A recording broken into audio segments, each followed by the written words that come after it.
Hello everyone, welcome back to our channel How To Tutorials. In today's video, we're going to see how you can hide apps in Redmi Note 14 5G. Well, it is a very easy and simple process, so let's dive right into it. So there is a default application called Security Application on your phone. So you can simply just open your security application.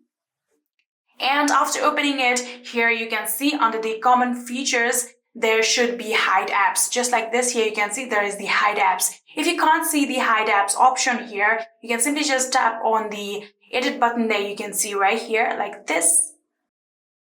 And in here under the privacy protection, there is the option of hide app. You can simply just tap on it like this.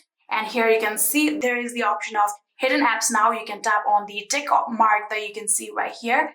And just like this, hide app should be shown here. So you can simply just tap on this one, and just like this here, you can see these are the applications that are currently on your phone. So if you want to hide these applications, you can simply just tap on the toggle button just like this.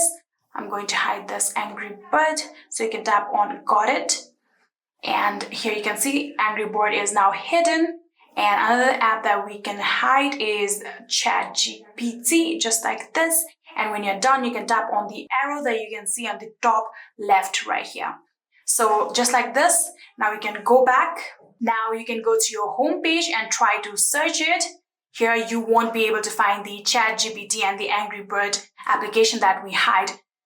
So in order to see the hidden applications on your phone, you'll have to do this, just like this. Here you can see. Now you can see ChatGPT and the Angry Bird 2 is right here. And these are the hidden apps.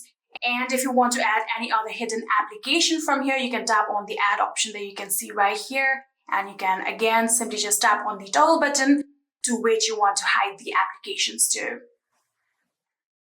And yeah, that is it.